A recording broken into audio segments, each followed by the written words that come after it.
Hey, hi, hello my friends. Welcome back to my channel.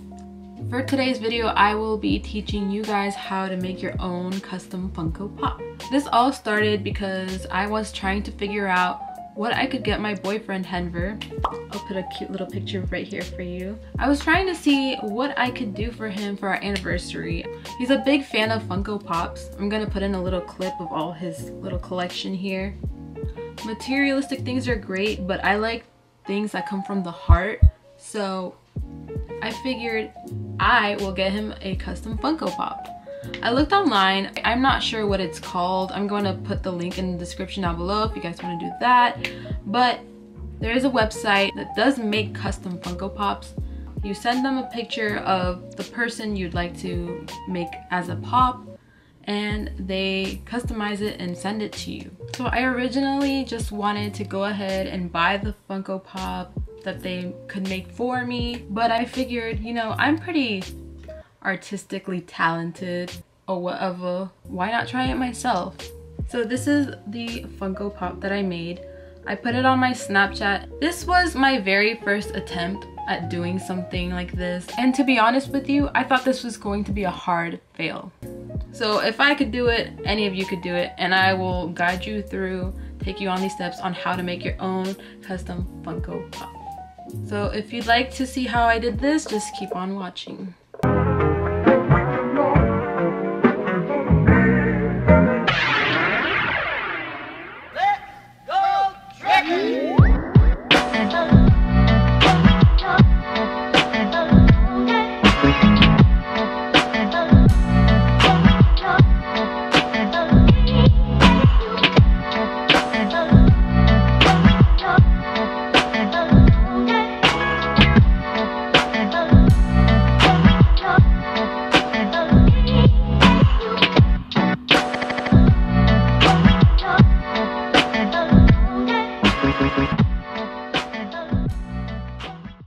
So for the first pop, I actually found Dustin from Stranger Things because he has a t-shirt. It's actually very hard to find a regular t-shirt for a pop.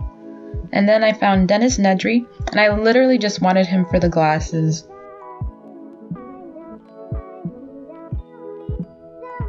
Next, I found Mitch from Modern Family. Henver has a ginger beard, so I thought it would be a perfect match. Make sure to pick up some acrylic paint and some brushes. You're definitely gonna need that. Some super glue, and I like to get the liquid control one. Some hardening clay that hardens in at least 24 hours. Acetone. And you're gonna need sandpaper and sanding tools. And these are the things I forgot: Q-tips, a water spray bottle, sculpting tools, painter's tape, mattifying spray paint, and cotton pads. Make sure to wash your pops before you start working with them. It just makes things easier. It takes off that layer of the chemical processing from the factory. And make sure to dry your pops with a towel. Next, you make sure to boil some water, and this will help to soften your pops and pull off their heads and their parts. And I forgot to hit record for this, but I dunked Dennis's head under hot water and waited a minute to pull off the glasses. The glue does get soft and it gets easy to pull off. Next, I put Mitch into the hot water. Make sure to put the hot water into a bowl and dunk the pop for at least a minute.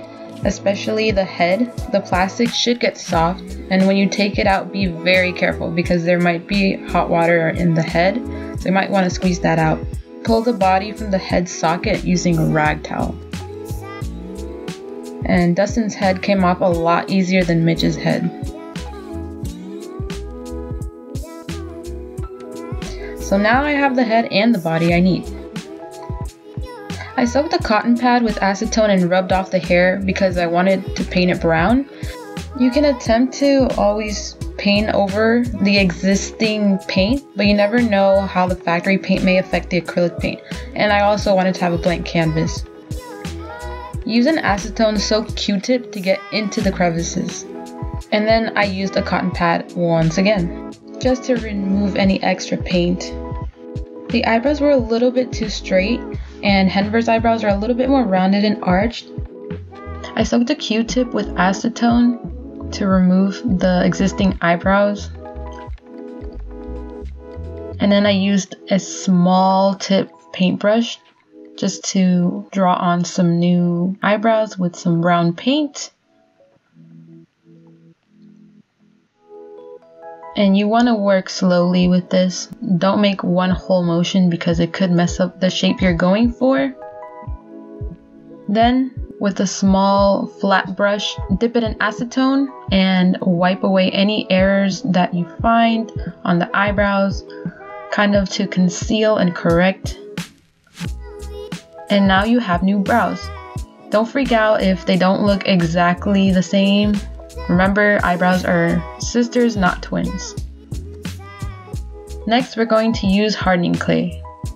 I recommend using the Staedtler Film Air Basic Hardening Clay because it air dries in 24 hours. You could also use a 2-part epoxy which dries in 2 hours, but I don't recommend oven hardening clay because it could melt the pop's plastic. Apply it and mold it into the desired shape that you want. And use sculpting tools, toothpicks, or your fingers even to form the details. Make sure to add water so that the clay can soften and spread.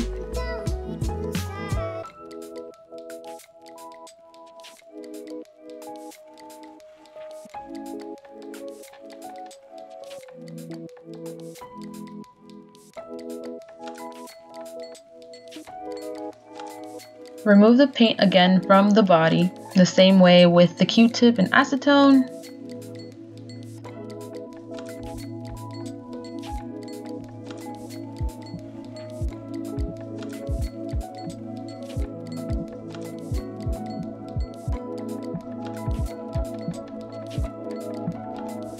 Now it's time for sanding. I sanded off the laces. This could be used for other parts as well. If you have an electric nail drill pen, that works really well. I use different grits to sand down. It is very time consuming, so take your time, work slowly, but it will surely come together.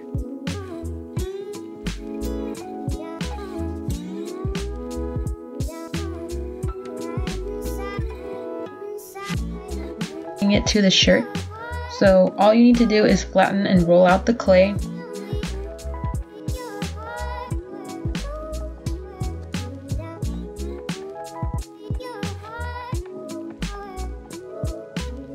And I used an X-Acto knife to cut it. Dustin's shirt was tucked in, but I wanted to make the shirt flow over his pants, so I'm adding this extra piece to give him an untucked shirt.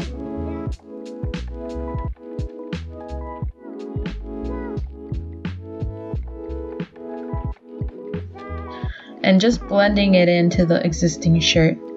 Make sure to use a water spray to soften the clay and help it blend.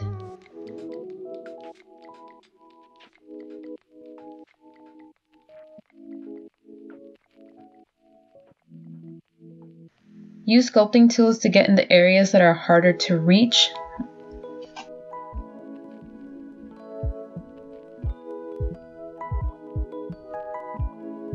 Then I made sure the bottom of the shirt was even all the way around using my sculpting tool. I'm doing the same process to extend the shorts onto the jogger pants as well.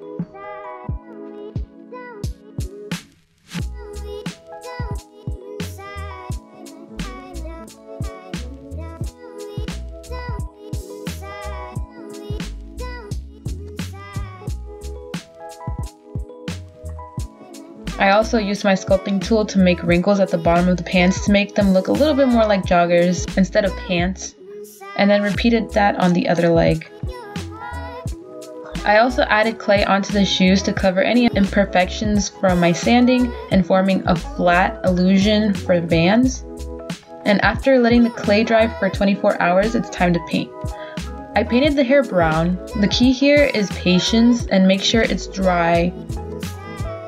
I didn't show it, but I made sure to do multiple coats. Carefully apply glue on the inside of the temples of the glasses using the liquid super glue. Put glasses on the pop head and hold the glued area together for 30 seconds. And I also painted the glasses black and added a few extra details to the glasses just to make it more realistic. And now it's time to paint the body. I used a mixture of white, brown, and yellow to make a khaki color for the joggers. And I also painted the shoes all white as a base.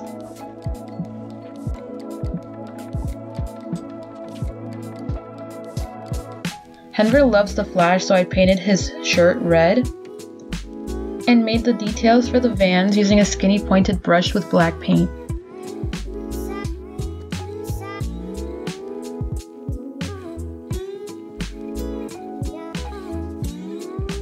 Then I'm just using a small flat brush with white paint to conceal any errors.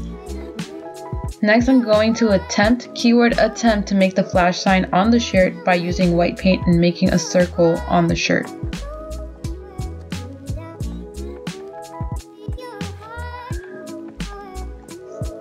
And then I try to freehand the Flash sign, and that's when I fucked up.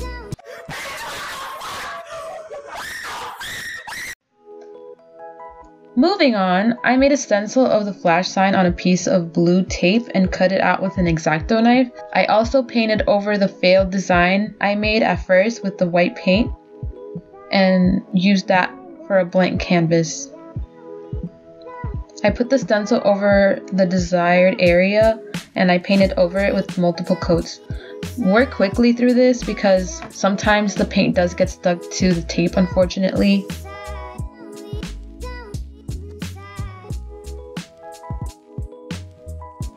And then I just peeled off the stencil. After this, there might be a few little errors, so you're just gonna wanna go back in with the outside color and clean and conceal. And this might be weird, but I dipped an old inkless thin, that's a mouthful, a thin tipped Sharpie in black paint, and I made a border around the lightning bolt and completed the Flash sign.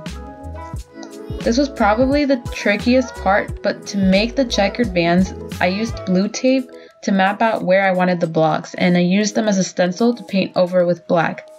Be sure not to paint over the midsole, or you could cover it with blue tape if you feel better doing that. Then I just peeled off the tape, and using black paint and a flat brush, I filled in the empty spaces with new black blocks in the areas where the tapes intersected. Start off small and slowly connect the blocks.